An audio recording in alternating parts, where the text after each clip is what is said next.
सर्वात मोठी चूक काय करतात घर घेताना? अशी वस्तू घ्यायला जाल की स्वस्तात भेटते म्हणून तुम्ही घ्यायला जाल तर तो तुमच्यावर फ्रॉड होईल. इन्व्हेस्टर सगळे बनवू शकत नाहीत. मोदींनी पण सांगितलं की तुम्ही रिमोट वर्कवर जास्त फोकस करा. तर त्या केसमध्ये काय होईल पुढे? म्हणजे रिअल इस्टेट वाढतच जाईल की कसं होईल, काय होईल? बघा, ही गोष्ट तुम्ही बोलला ना, कोविडच्या वेळेला पण वर्क फ्रॉम होम होतं, बरोबर. पण त्यानंतर खूप स्पेसेस खाली झाल्या, पण बट ऑब्वियस त्या भरून अजून आपल्याला जागा लागल्या. शक्यतो रेसिडेन्शियल प्रॉपर्टी कमी घ्या. आणि रिअल इस्टेटमध्ये AI आणि टेक्नॉलॉजीचा काही तुम्हाला असं दिसतं का की काही बदल घडतील? बदल घडतील.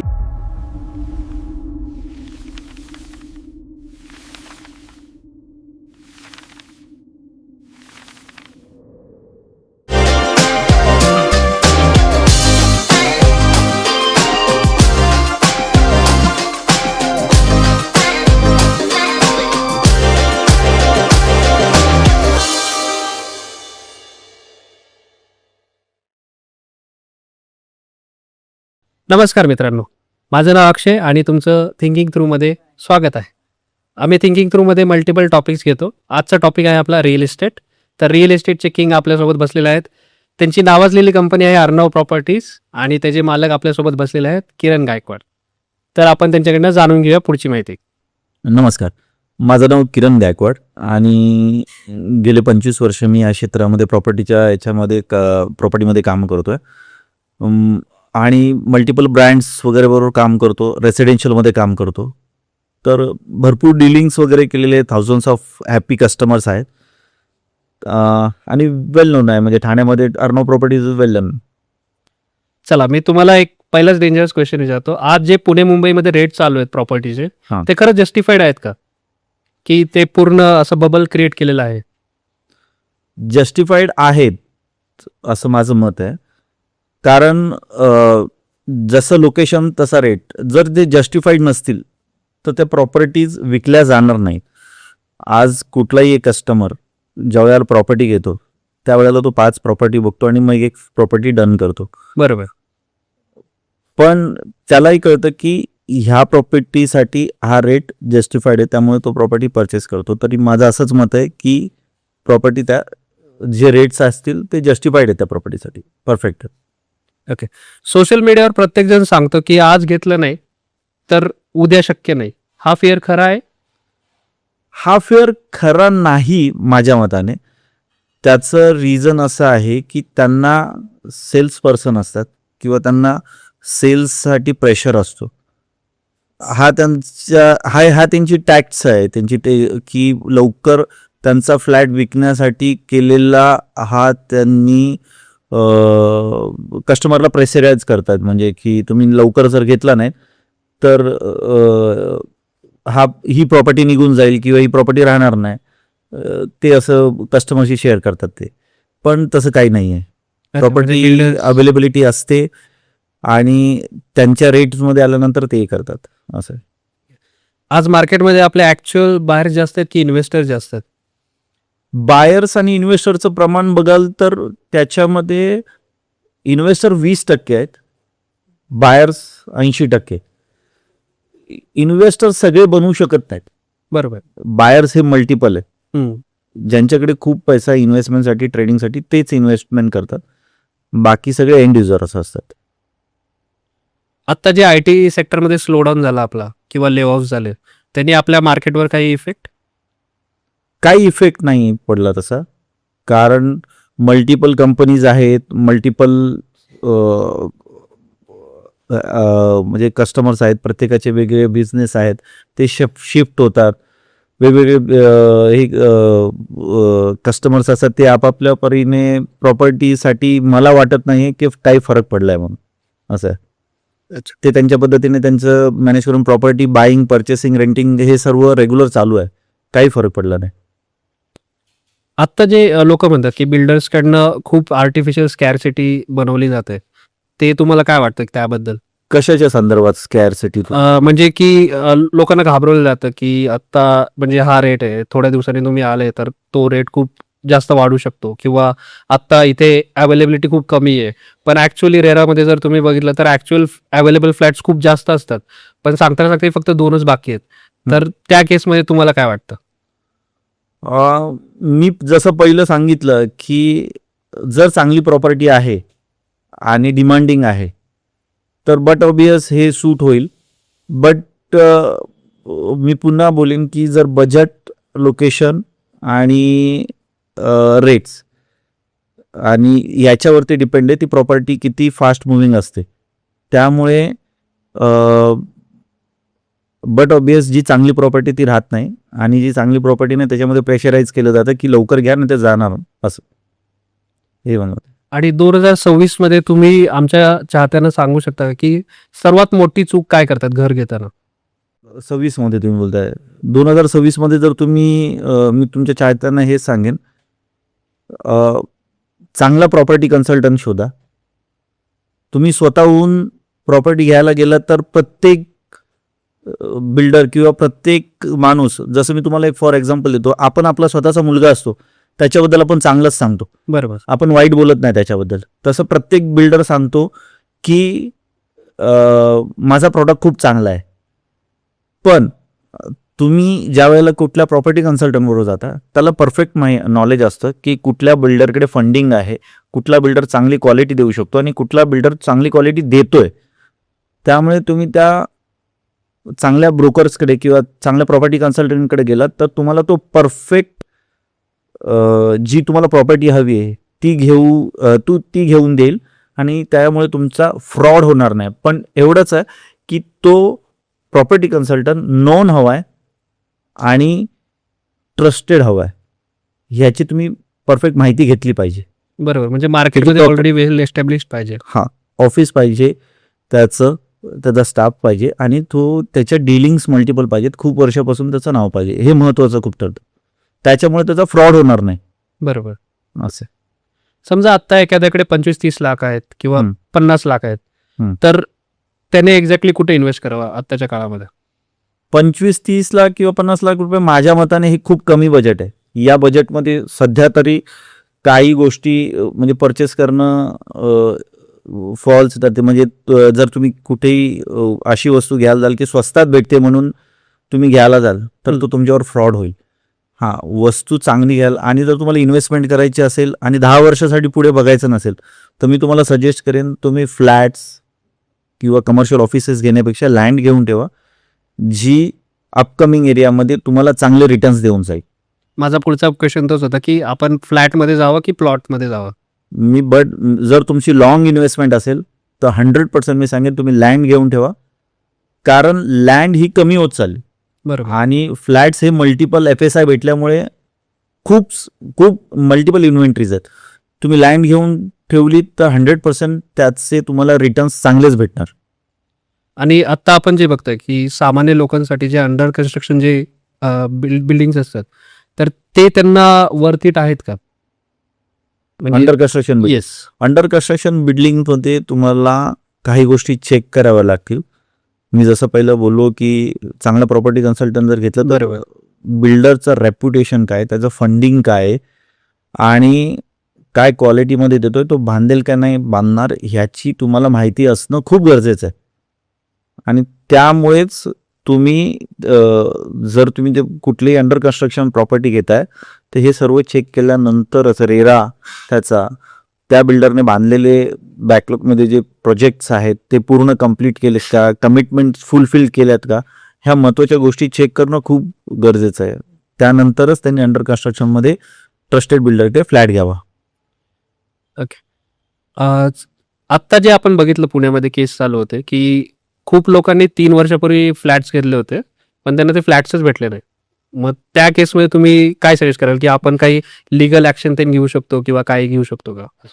बघा, कुठलाही फ्लॅट घेण्याआधी किंवा नुसतं अप्रुव्हल्स जे येतात त्याच्यामध्ये खूप गोष्टी असतात. मी जसं तुम्हाला बोललो रेरा तर महत्त्वाची गोष्ट आहेत पण त्याच्या व्यतिरिक्त पण जर ग्रामपंचायत आहे त्याच्याने नाही, त्याचे जे सँक्शन्स आहेत कुठून भेटलेले आहेत, ती लँड एने आहे तर त्या लँडवरती त्याचा सर्च, ह्या सर्व गोष्टी बघणं खूप महत्त्वाचं आहे. आणि ह्या 4-5 गोष्टी जर सर्च रिपोर्ट, त्याची रेरा सर्टिफिकेट, त्याची CC हे सर्व चेक केल्यानंतर त्याचे अप्रुव्हल्स जे आलेले आहेत ते कुठून आलेले आहेत, महापालिकेकडून व्यवस्थित डॉक्युमेंटेशन झालेलं का नाही आहे, का झालं आहे, हे सर्व चेक केल्यानंतरच त्याने बाकीच्या गोष्टी कराव्यात असं. आणि तुम्ही बघितलं असेल की रेराचे डेट्स पण खूप पुढे पुढे ढकलतात ते लोक. तर हां, मी त्याच्याबद्दल तर सांगेन, रेराच्या पुढे डेट्स ज्या ढकलल्या जात आहेत याच्यामध्ये गव्हर्नमेंटने पण लक्ष दिलं पाहिजे. कारण काय, बिल्डर्स दरवेळेला 2-2 वर्ष असं कधी कधी वाढवतात, त्यामुळे नुकसान होतं कस्टमरचं. करेक्ट. कस्टमर्स कसे आहेत की रेंटल हाऊसमध्ये राहत असतात, कोण स्वतःचं पहिलं घर असतं, पण त्यांना पोझिशन भेटणं थोडं डिले होत असल्यामुळे त्यांना महत्त्वाचं आहे की ते गव्हर्नमेंटने थोडं या गोष्टी हँडल केल्या पाहिजेत. तर त्यांचं व्यवस्थित म्हणजे त्यांचं जे फर्स्ट भरचं किंवा कुठली प्रॉपर्टी घेण्याचं त्यांचं ते परफेक्ट हे होऊ शकेल काम त्याचं. आणि तुम्ही आताच्या युगामध्ये जर बघितलं तर रेंटल इन्कम प्रॉफिटेबल वाटतं का तुम्हाला? रेंटल इन्कम नक्कीच प्रॉफिटेबल कधी होईल, ज्या प्राईजमध्ये तुम्ही ती प्रॉपर्टी घेता. आज जर तुम्ही रेसिडेन्शियल प्रॉपर्टी घेता, इन्व्हेस्टमेंटसाठी बोलतोय मी, तर तुम्हाला 18 ते 20 पैसेच रिटर्न भेटतात. म्हणजे एक्झाम्पल देतो मी, जर तुम्ही 1 करोडचा फ्लॅट घेताय, तुम्हाला 18-20 हजाराच्या पुढे भाडं भेटत नाही, ज्याच्यामध्ये तुमचे मेंटेनन्स वगैरे जाऊन तुमचे एवढे रिटर्न्स भेटत नाही. कमर्शियलमध्ये पण तुम्हाला 50 पैसे रिटर्न भेटतील मॅक्स नाही, ते 60 पैसे. मग तुम्ही जी प्रॉपर्टी घ्याल त्याच्यामध्ये जर तुम्हाला थोडी डिस्ट्रेस प्रॉपर्टी किंवा चांगल्या रेटमध्ये भेटली, त्यावेळेला तुम्हाला ती रेंटल इन्कम सूट होते आणि मॅक्सिमम रेंटल इन्कम त्याच्यामध्ये भेटू शकते, असं आहे.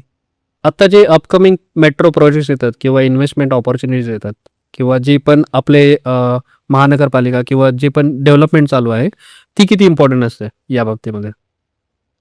10 ते 20% ते काम होतं त्यांचं, पण माझ्या मताने जास्त एफेक्टेड होत नाही, कारण मल्टिपल इन्व्हेंटरीज मल्टिपल ठिकाणी आलेत आणि प्रत्येक ठिकाणी आता मेट्रो स्टेशन्स आलेत. प्रत्येक ठिकाणी काही ना काहीतरी एक्स्ट्रा एफर्ट किंवा की मार्केट जवळ, तर त्याचा एवढा इम्पॅक्ट होत नाही. पण माझ्या मताने मी 10 ते 20% याच्यामध्ये महत्त्व ठेवतो, या ज्या महत्त्वाच्या गोष्टी आहेत त्यामध्ये. तुम्हाला काय वाटतं, जी आत्ता जी लोक घर घेतात, मिडल क्लास लोक, तर ती इन्व्हेस्टमेंट असते का? इन्व्हेस्टमेंटच असते ती त्यांची, कारण तुम्ही खूप ठिकाणी बघितलं असेल तर प्रॉपर्टीचे जे रेट्स आहेत ना ते वाढतच गेलेत, ते कमी नाही झाले. तर त्यांच्या हिशोबाने ती इन्व्हेस्टमेंटच असते आणि ती त्याचं ॲप्रिशिएशन भेटणार नाही, त्याचं ॲप्रिशिएशनच भेटेल, ती इन्व्हेस्टमेंट आहे माझ्या मताने. तुम्हाला काय वाटतं की नेक्स्ट 5 वर्षामध्ये आपलं जे इंडियाचं तुम्ही जर ॲज फुल बघितलं तर काय वाटतं तुम्हाला की कसा लँडस्केप बदलतोय? 5 वर्षानंतर प्रत्येक सायकल असते बिझनेसची, जशी मंदी येते, जशी तेजी येते, हे चालूच असतं. याप्रमाणे की पुढच्या 5 वर्षात प्रॉपर्टीचे रेट्स वाढणारच आहेत, ते कमी नाही होणार. स्टील वाढतंय, सिमेंट वाढत आहेत, तर प्रॉपर्टीचे रेट्स हे वाढणारच, त्याच्यामध्ये चलती राहणारच आहे, असं मला वाटतं. ते आणि नेक्स्ट जे हे येते इन्व्हेस्टमेंट येते ती Tier 2 सिटीजमध्ये तुम्हाला वाटतं की ते बूम करतील किंवा 100% बूम करतील. जे डेव्हलपमेंट येते त्याप्रमाणे 100% बूम करणार असेल. आणि आता जे IT कल्चरमध्ये म्हणजे मोस्टली असं असतं की रिमोट वर्क किंवा म्हणजे जे लोक बाहेरचे आलेले असतात, आता मोस्टली मोदींनी पण सांगितलं की तुम्ही रिमोट वर्कवर जास्त फोकस करा. तर त्या केसमध्ये काय होईल पुढे? म्हणजे म्हणजे रिअल इस्टेट वाढतच जाईल की कसं होईल, काय होईल? बघा, ही गोष्ट तुम्ही बोलाल ना, कोविडच्या वेळेला पण वर्क फ्रॉम होम होतंच, बरोबर. पण त्यानंतर खूप स्पेसेस खाली झाल्या, बट ऑब्वियस त्या भरून अजून आपल्याला जागा लागल्या.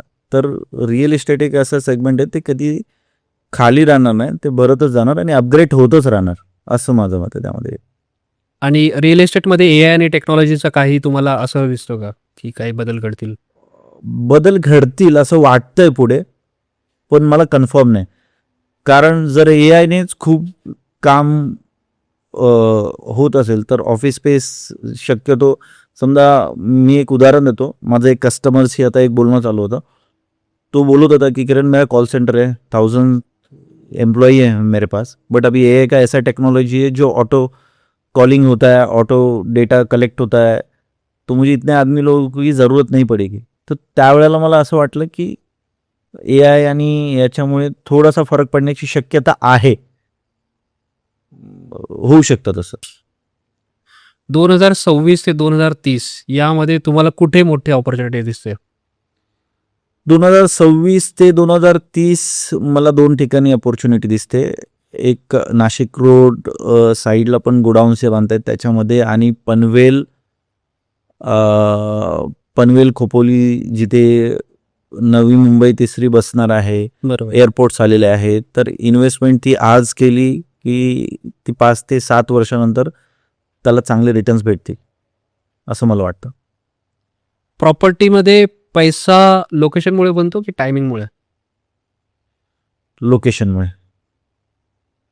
लोकेशन चांगलं आहे तर प्राइस अपग्रेड होतच राहणार. तुमचे काही असे अनुभव, 1-2 अनुभव जे तुम्ही फेस केले होते किंवा तुमचे जे क्लायंटचे अनुभव आहेत ते तुम्ही शेअर करू शकता? खूप अनुभव आहेत. त्यामधला एक अनुभव असा आहे की मी तुम्हाला सांगतो की चांगला प्रॉपर्टी कन्सल्टंट निवडा. तर मी माझ्या एक क्लायंटचा अनुभव सांगतो. तो क्लायंट आज 15 वर्ष झालं माझ्याकडून प्रॉपर्टी घेतोय.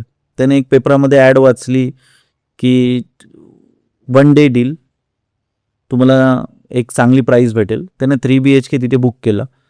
3 BHK त्याला कॉस्ट पडली 3.5 करोड रुपये. तोच फ्लॅट मी 2.65ला विकत होतो. मग मी त्यांना सांगितलं की सर तुम्हाला हे फॉल्स हे झालेलं आहे, पण हाच फ्लॅट आपण कमीमध्ये विकतोय. त्यावेळेला त्यांना रिअलाईज झालं की हां, आपल्याला प्रॉपर्टी कन्सल्टंटकडून जाणं गरजेचं होतं चांगल्या, की माझे ते जे मी त्याचे 2% त्यांना तर नवीन कन्स्ट्रक्शनमध्ये 0% द्यावे लागतात आम्हाला. पण त्यांचं ते खूप मोठं नुकसान झालं त्याच्यामध्ये, कारण एकदा बिल्डरने प्राईस कोट केली आणि त्यांनी जे टोकन दिलं तर ती फ्रीज झाली. मग त्याच्यामध्ये काय करू शकत. हा माझा एक अनुभव मी तुमच्याशी शेअर केला त्याचा. चला.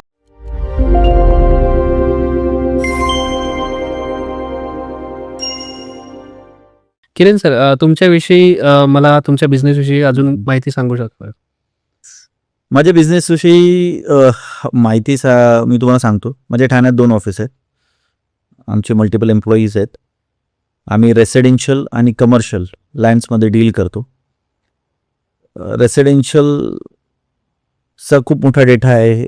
आमचे जे कस्टमर थाउजंड्स ऑफ कस्टमर्स आहेत आमचे. कमर्शियलमध्ये आम्ही खूप मोठ्या मोठ्या ब्रँडशी काम केलेलं आहे. BMW झालं, त्यांचे शोरूम सर्व्हिस स्टेशन झाले, ॲक्सिस बँक झालं, HDFC बँक झालं, मोठे मोठे IT कंपनीज झाल्या, फर्स्ट क्रेडिट वगैरे मोठ्या मोठ्या कंपन्यांशी आम्ही डील करतो. आणि खूप वर्षांपासून त्यांना प्रॉपर्टीज सेल करून देतो, रेंटल देतो. कॉर्पोरेट्स मोठमोठे आमच्याकडे ऑलरेडी टायअपमध्ये आहेत आणि त्यांच्यासाठी आम्ही काम करतो. आणि लँड्समध्ये पण प्राईम लोकेशनच्या खूप साऱ्या लँड्स आम्ही व्यवहार केलेले आहेत त्याच्यामध्ये. तर आणि जुने कस्टमर आहेत, 20-25 वर्षापासून ट्रस्टेड कस्टमर आहेत, ते कुठे जात नाहीत, ते डील आमच्याकडूनच करतात असे. बाकी आमच्याकडून जर तुम्हाला आमच्याकडून जे व्यवहार झालेत ना त्याच्यामध्ये आत्तापर्यंत 1% पण कुठे फ्रॉड किंवा काही केस असं काही हे झालेलं नाही आहे. आमचे रूल्सच आहेत ते की आमचे जे आलेले क्लायंट्स आहेत किंवा आम्ही व्हिजिट करून आम्ही सर्व चेक करतो.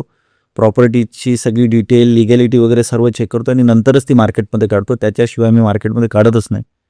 कस्टमर कमी हँडल करतो पण क्वालिटी फक्त देतो. हे आमची कंपनीची पॉलिसी आहे. म्हणजे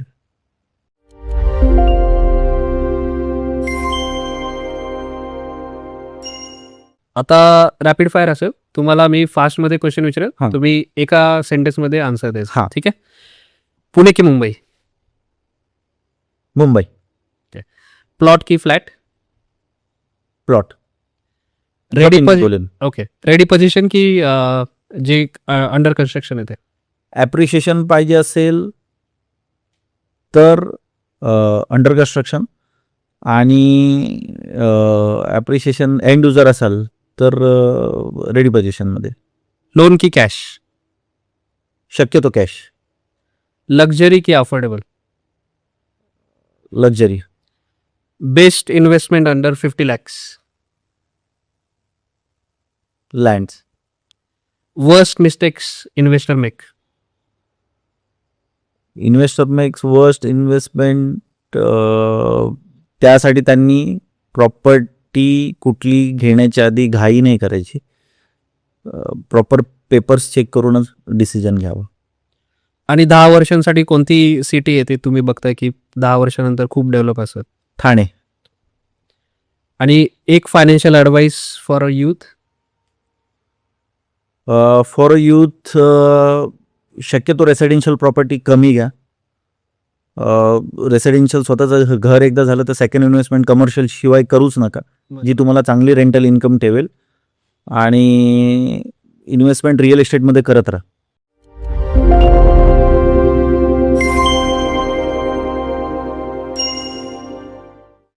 चालेल. जाता जाता आपल्या चाहत्यांना तुम्ही काही गोल्डन रूल सांगू इच्छिता? मी ॲडवाईस असं करेन, शक्यतो मी जसं बोललो की इन्व्हेस्टर हे 20% असतात, एंड युजर 80% असतात. जी पण प्रॉपर्टी घ्याल ती लालचमध्ये घेऊ नका, अभ्यास करून घ्या आणि चांगल्या प्रॉपर्टी कन्सल्टंटकडून घ्या, जेणेकरून तुमचा 100% फायदाच होईल. प्रॉपर्टीमध्ये इन्व्हेस्टमेंट करा, सर्व डॉक्युमेंट्स चेक करा, ट्रस्टेड रिअल इस्टेट चॅनल पार्टनरशीच डील करा, जो तुम्हाला चांगला रेट देईल आणि तुमचं फ्युचरच्या ज्या प्रॉपर्टी त्याचं ॲप्रिशिएशन पण होईल, हे मी सजेस्ट करेन तुम्ही. धन्यवाद किरण सर, तुम्ही आलेत याबद्दल खूप धन्यवाद आणि आम्हाला खूप मार्गदर्शन केलं. काही मदत असेल, प्रॉपर्टीविषयी डाऊट्स असतील तर तुम्ही नक्की तुम्हाला कनेक्ट करू शकता. ऑलवेज तुम्हाला चांगला सल्ला दिला जाईल आणि तुम्ही कॉल करू शकता त्याच्यामध्ये. धन्यवाद. थँक्यू. अशाच उपयुक्त माहितीसाठी बघत राहा थिंकिंग थ्रू.